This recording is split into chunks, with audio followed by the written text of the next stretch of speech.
Your camera tracking skills are good. Yeah. It's Tuesday, well it's Monday, but this is coming out on a Tuesday. We have lots of questions.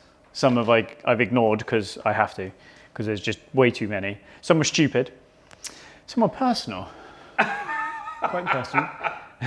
So we'll have a wander around, we'll see what's what, and we'll see the other side of this.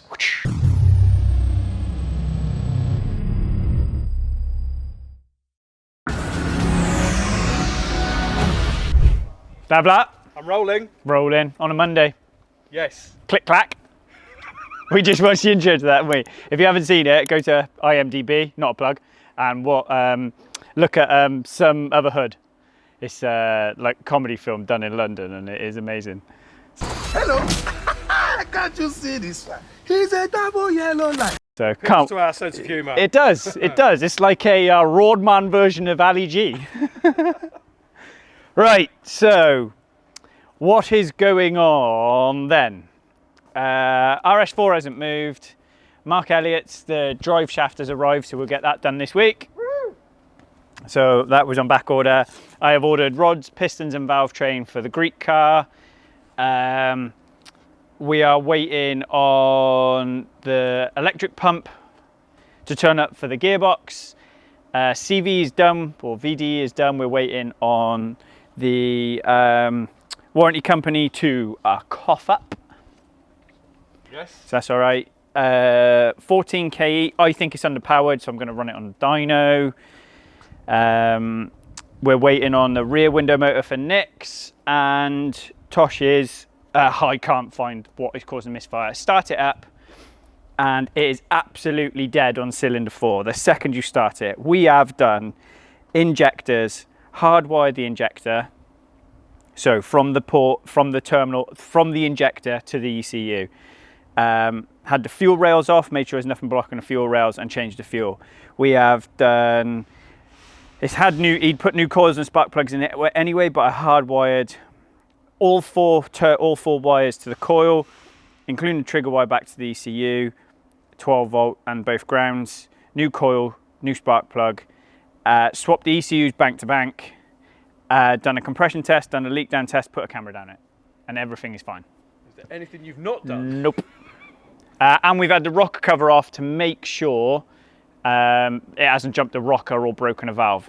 So I have never seen an engine cause a completely dead cylinder, and we put a camera down it, cause a completely dead cylinder from the second you start it, hot or cold, no matter what, it's dead, sits there going bop, bop, bop, bop, bop, so it's absolutely missing. I've never seen an engine cause a problem that, mechanically cause a problem, cause a misfire, and it not show up on a leak down and we not see anything on camera.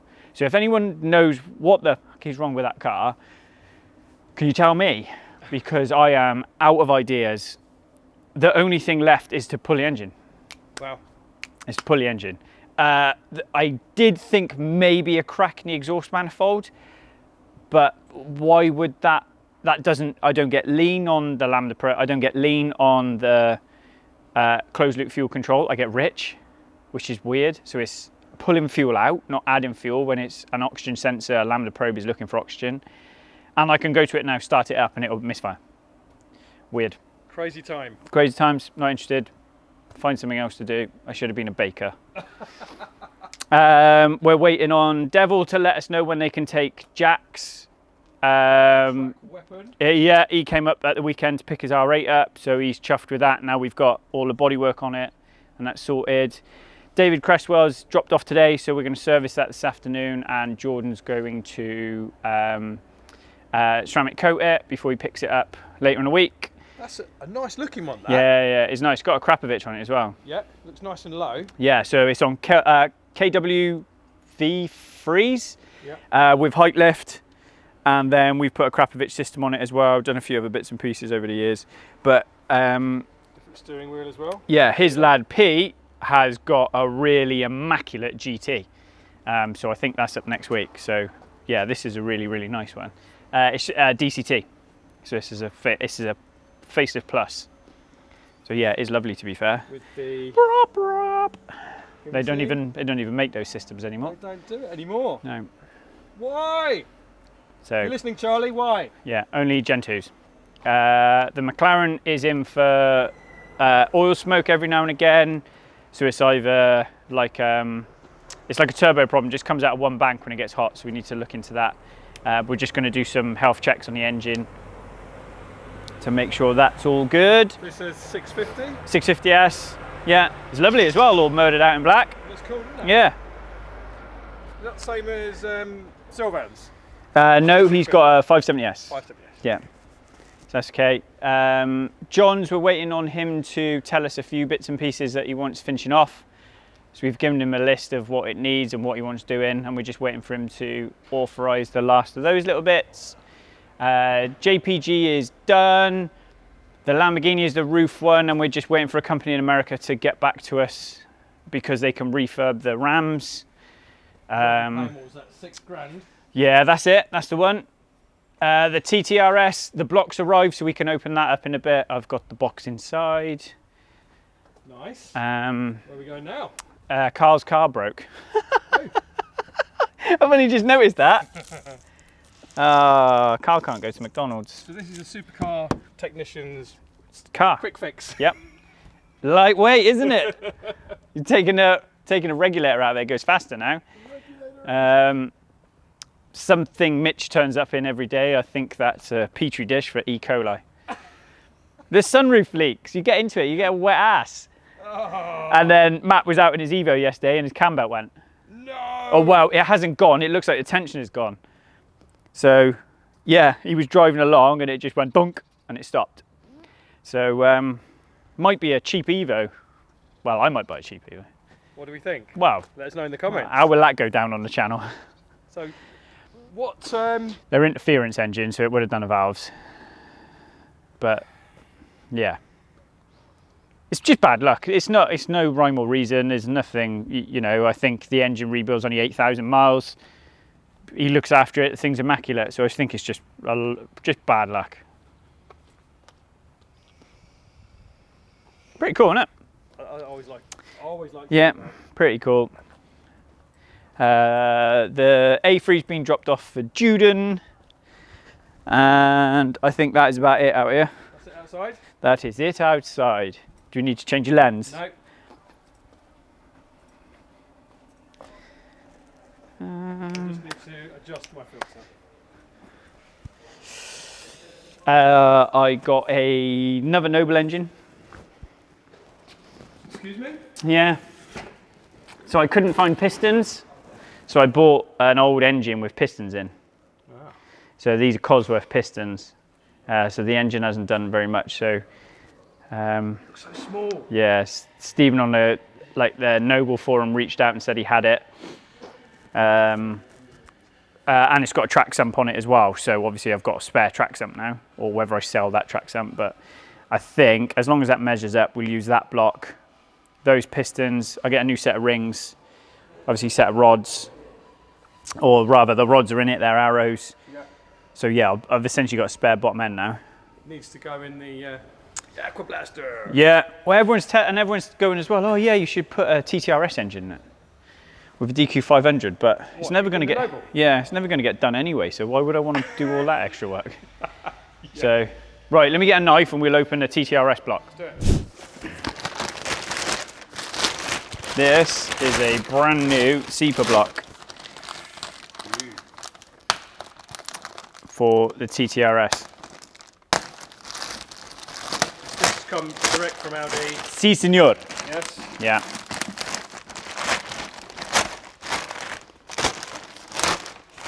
There it is. I know. Shiny new. Whee. So is this going to expedite the process? We're going to start moving. Yeah, so Speed of a Puma to get it done. yeah, we'll start getting it done now. And then there we go. 5 brand new pistons, just stock. Yep. Don't snag the ring on the bag. New pistons, new rings, new wrist pins. So yeah. And Nice. they are, as stock, look, DLC coated. Very cool. So yeah, lovely. Yeah. Just need to, well, the rods off the other pistons now, and then we can start putting it back together. So have we got something for Cole to build that isn't an RS6? We have got something for Carl to do that isn't an RS6. So the Golf's gone down for MOT and it failed on a tyre. Apparently it's got a cut in the sidewall, but I don't remember seeing that. So we'll have to go and get that. I'll put some tyres on it, but that's finished, road tested. That's driving all right. What I have picked up as well for the blue twin turbo at the back is... Double unbox. Well, this is more of an unbagging, Yeah. one might say.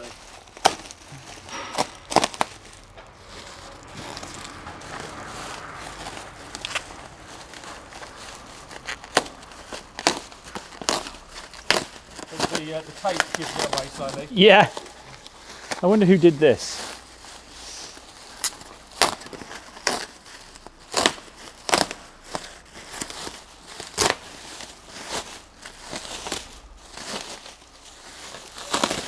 So this is our design, so obviously we paid for all the work on the R&D side of it. So that's a steel linered block for a RAV10 Nice. or Hurricane. Yeah. Yeah, so that is a good one, to be fair. That is. I hope the camera can pick up, but that looks It's immaculate. obviously dirty, it needs to go through a hot wash tank because Yeah. they've had it being machined, but yeah. Awesome stuff. That's another one we've got ready to do. That in stock, ready to be used. That's already sold, so that's going in the blue one at the back. Right, okay. So he's having linered block. Because the grease car doesn't need a block, that's just a rebuild, whereas the blue car, it's obviously failed. Yeah. Juden! You've regaled us with your presents. What presents have you brought? How we doing? There's an A3 outside for you. Oh, is it? And what else? And then Matt's just put in stock exhaust back on a Gen 2 because I think the guy's going to sell it. So we've taken the noisy exhaust off, put the stock one back on. Which is quite a common thing, isn't it, when people are When things on? do you know what? No, I wouldn't have said it is. Because normally it's the first thing everyone wants to do when they tune them. right, okay. Or do any work to them is put an exhaust on them. So yeah, it's not normally, but it's all right. I think bumper just about left to go on it. Yeah, pretty much. Yeah, we're nearly there now. So yeah, it's pretty If you're cool. going to talk to Matt about Evos, get a bit closer. How do you Picking feel? up on Hang on a the minute, mic. should we interview you?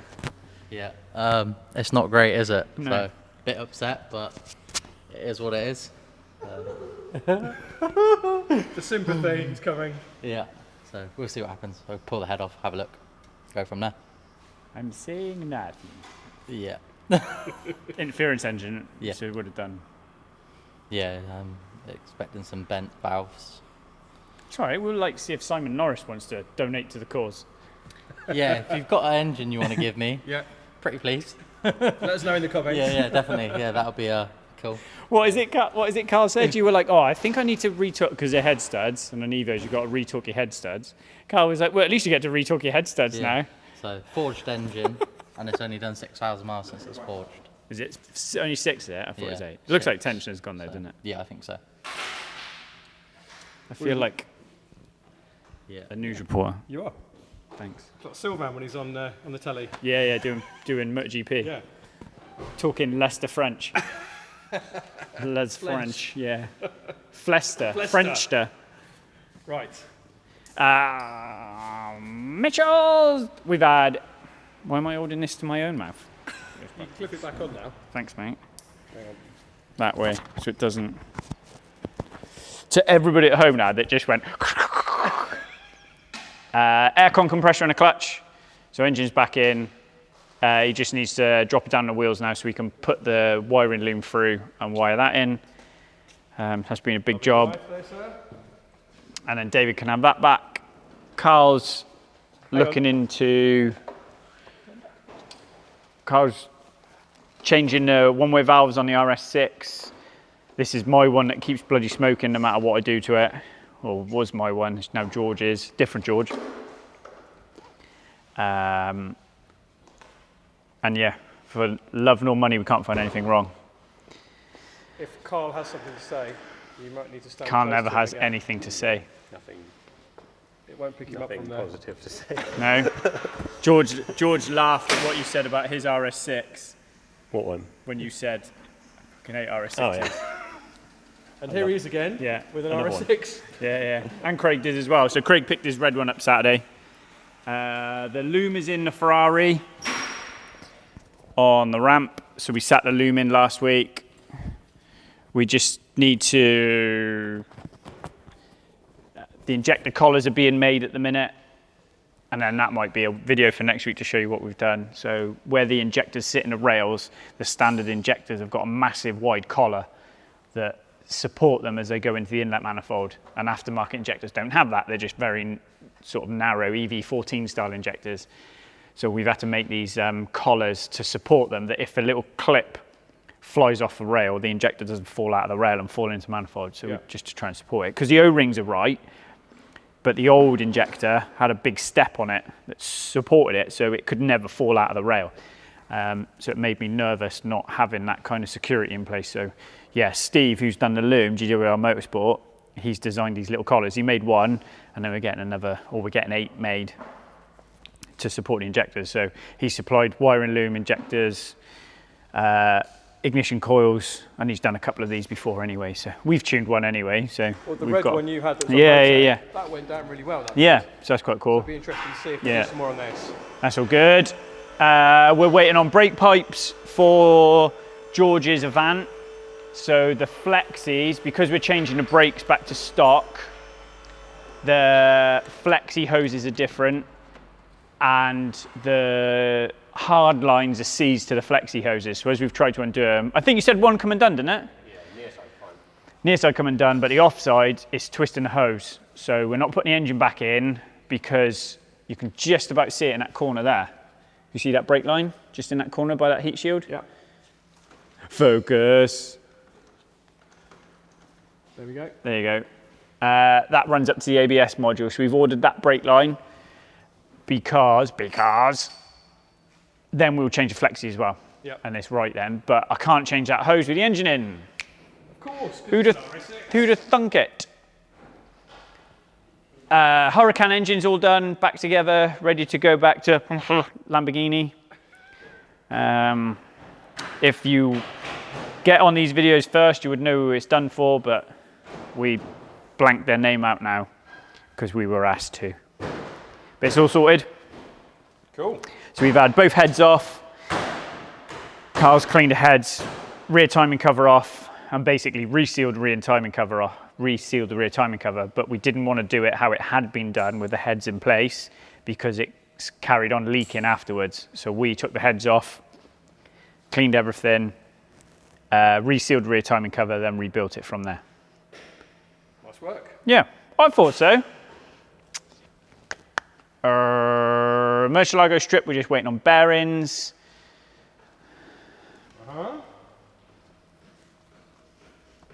And Gearbox corner. gearbox corner, well, it's gearbox middle of the room now, not gearbox corner. Yeah. Because I wanted to, so the Ferrari used to be there, and I just had one dead ramp, so we started to move stuff around. So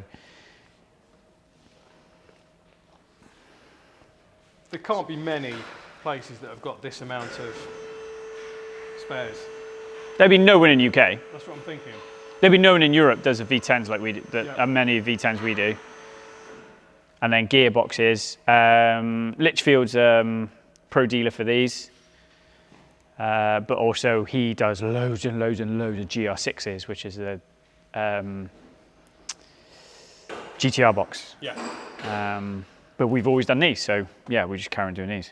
I have got one turn up, so Corey, I can't think of his name. Isn't it his name? Hang on. He's on Instantgram. So you know the Larry Lambo. Yeah. Where Larry Twin Turbo. Yeah, Corey England. This Lambo.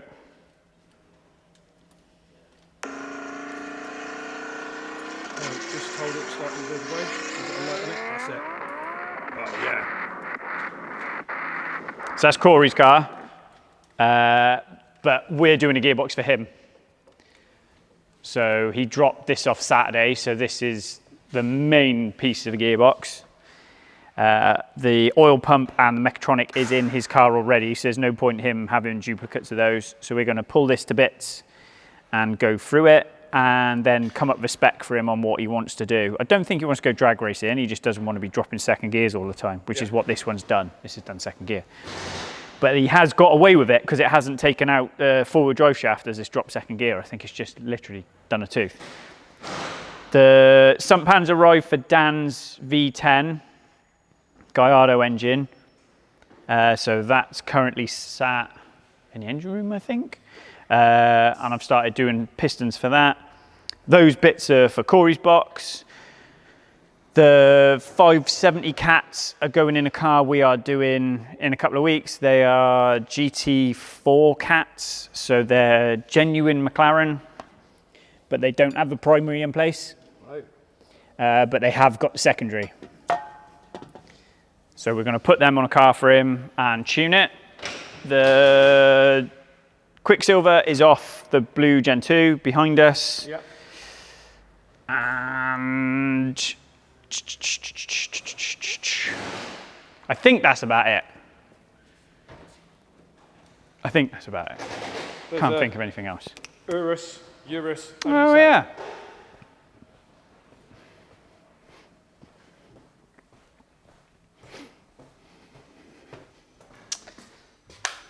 There we go. Lamborghini SQ8, mate. No? Well, it is. RSQ8. RSQ8, SQ8, RSQ8, yeah. They're quite cool. Would you have one? No. No. If I was going to have something like this, I would probably go for the RSQ8 or something like that. Well, for that money, even if you didn't go RSQ8, if you went and dropped, for the money these are, you could have an RSQ8 and you could have a Huracan. Yeah. Because what are these specs up? 250? Oh, easy, isn't it? Easy, yeah. Well, 200. Yeah. Starting. I don't get it. Do you know what I mean? You could have a 458 and a Range Rover Sport. Yeah. But maybe that's just me. Am I being miserable? I don't know. Yanni drives one. DMO drives one. Not my bag. Not your bag, sir. No. The only thing left out there then is that lovely Renault, which is nothing to do with us. No, it's George, so he's got to do full film, I think. Yeah. It was sat waiting because they were hoping that Xpel would come out and custom measure wings, the rear wings, because they're different. But I think they've told him they're not doing that now, so he's got to sort it himself, which is a shame. There's nothing in the engine room. So Let me get my questions then, because we've do got to ask more questions. Right, let's do that. Let me go and print them off, and then we can do some questions. Yes. My page isn't blank this time. It's actually got writing on it. Should we go from the bottom to the top? I'm going to lean on my wall. If using the R8 on track, is there a downside to not having the exhaust valves open? I know it's quieter, which may be needed for some circuits, but does that cause high RPM back pressure and engine issues with extended track use? Yes, don't do it. So on a completely stock R8, on all of them, about 3,500 to 4,000 RPM, it opens the exhaust.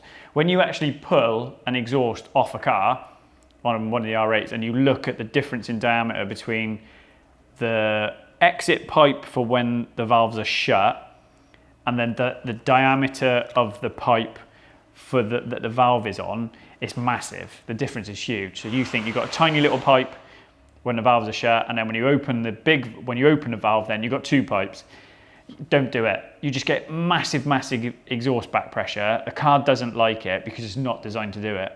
So if you're building a car to go on track, either an open system, an unvalved system with a lot of good quality silencing in, you'll need, or you're just hunting for track days where you're allowed a limit. If you fit a Quicksilver, a Larini, a Capristo, To be fair, if you change the exhaust on an R8, you won't get on majority of track days. I'm telling you right now. If you're a DCT or an R-tronic, you'll struggle on downshift because when they blip and when they do flat shifting, they make more noise than when a manual is changing gear. So if you're looking for an R8 to do track work on, you have to be very, very careful what you would do or how you would do the exhaust. But do not lock the exhaust valve shut. It's no good for them because the gas flow that engine's trying to get, well, all right, it is turboed or it is supercharged. The more and more we open the exhaust up, the more power we make. So that tells you everything you need to know about them cars. They like having the exhaust opened up because there's just so much gas flow to get through them. So don't do it. There we go. There we go. User BM2 blah blah blah blah blah. Question: is it true that using oiled aftermarket air filters like K&Ns can cock up your MAF wires by caking them in a mist of nebulized oil? I like that word. Good word. Or is this just internet bollocks? It's not bollocks. Do not use oiled filters. No OEM car comes with oiled filters. If you use a car that doesn't use MAF, it's all right. I wouldn't advise it, but it's all right. If you use a car with MAF, which is manifold airflow, they're either hot wire or hot film. They heat an element and the airflow over them, the current it takes to keep that element at a certain temperature, the amp draw it's measuring to do that is what tells the engine ECU how much airflow is going over it. So the more air that's going over it, the cooler it's getting, so it has to provide more amperage to keep the element or the wire or the filament to the control temperature. If you start spraying oil at it, wow, go and take a frying pan, stick it on your cooker at home, fill it full of oil and leave it on full heat and see what it does. Eventually the oil disappears, burns off, and you're left with a cake of shit all over your filter, all over your frying pan. And that's what happens on your MAF sensor, so don't do it. Even on a car like say a TTRS or an RS3, what else? What uses speed density, we call it, which is where it uses boosted manifold pressure. Even on those cars, I wouldn't say do it. It's not a motocross bike. You haven't got to do it. So just leave it. Well, use a good filter, but don't use an oil filter. Don't use oil. Question for next Tuesday. How did you begin your shop and what advice would you give to anyone looking to open a performance shop of their own? Don't do it. No, I said be careful with this one. Right, okay. How did I begin my shop? I obviously worked on the product that I'm primarily known for. Then when I was doing another job, I was basically doing private work on that product. And then it got to a point where stupidly I thought, oh, I could do this. I could make a business doing this, which I can. It is a good business. What I would say, the advice I would give to people is, one, you have got to be good at what you're doing. And I don't mean that in a sort of ego kind of way. Don't just open a tuning shop.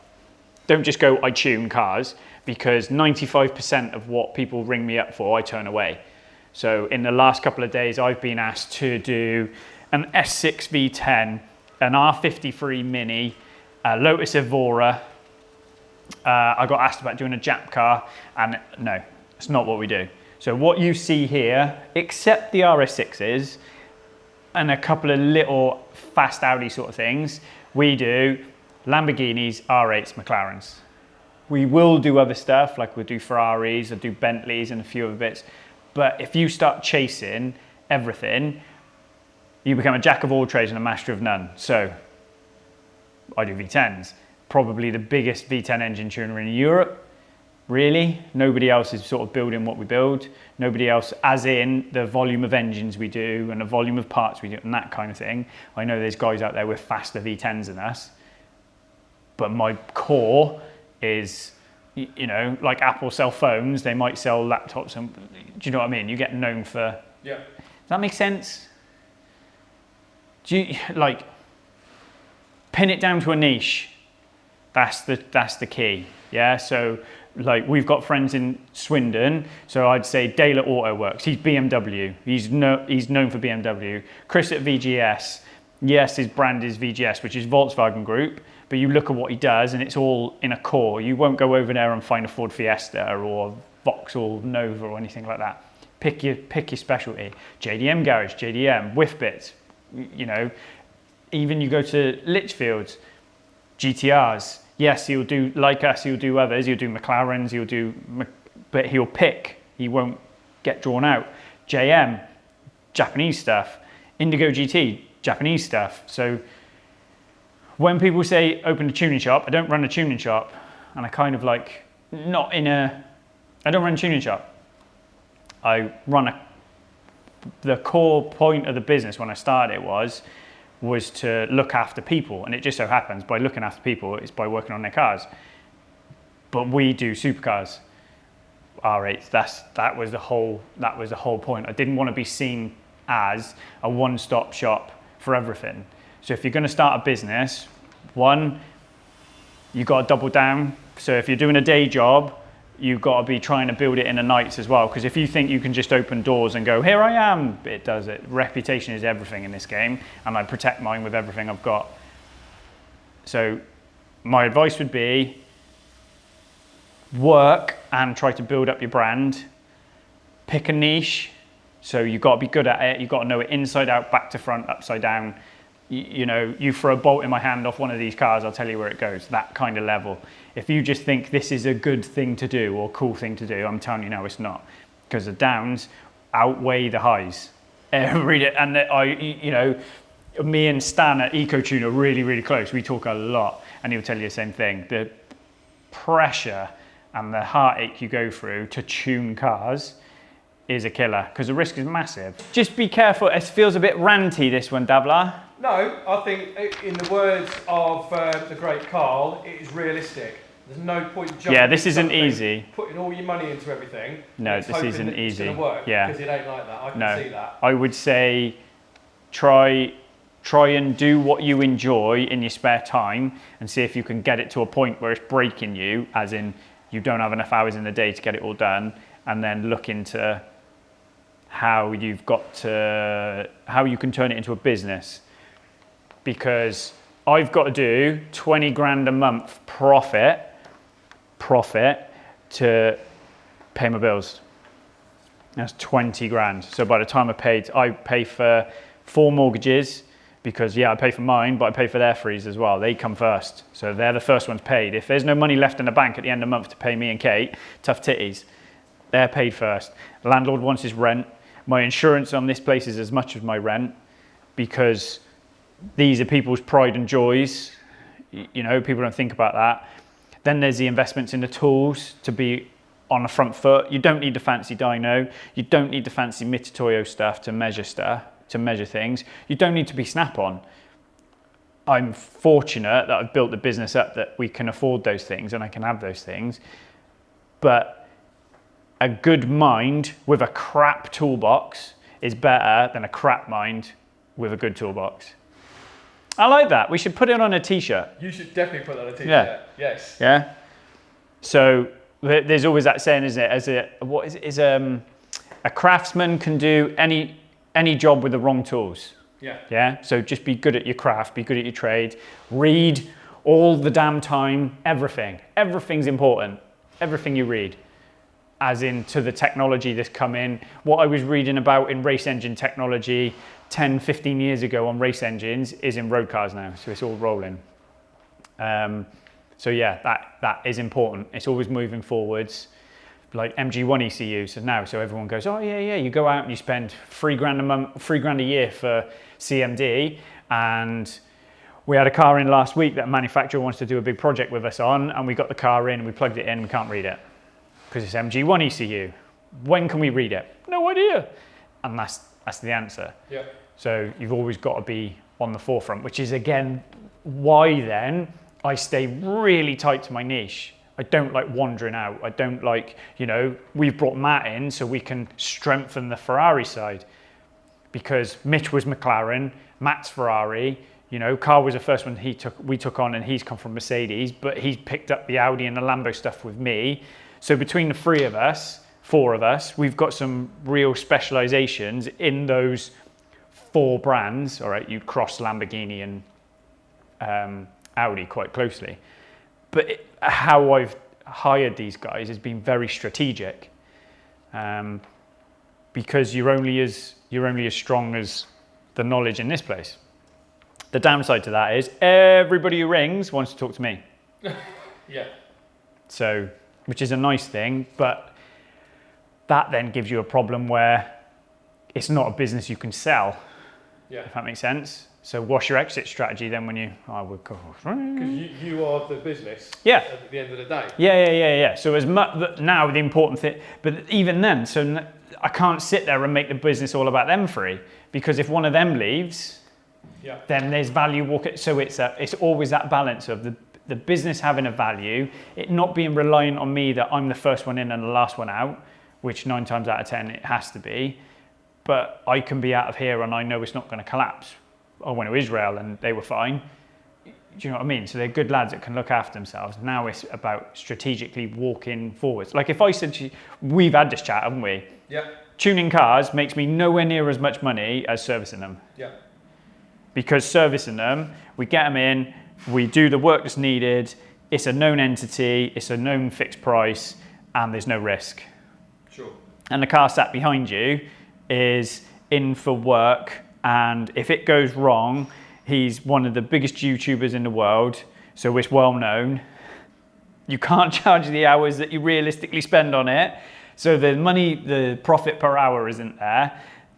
You know, yes, we enjoy it, yes, it's cool once it's done, but the time I spend on that car, tuning it, I can be out there earning 3 times the money, putting free services out the door. If you looked at the numbers, you just wouldn't touch that. No. It's not financially at all. viable. No. Yeah. Tuning's ego. Yeah. Tuning comes down to an ego thing. So, yeah, I hope that's helpful. Should we just briefly show what car Yeah, it you is? can show the front, just can't show the back. It is. Matt Armstrong's Lambo. We've got to show the back. Yeah, that's a long-winded. Do you know what? Maybe we only get 2 questions on this one. Yeah. It's quite involved. Is there anything quick?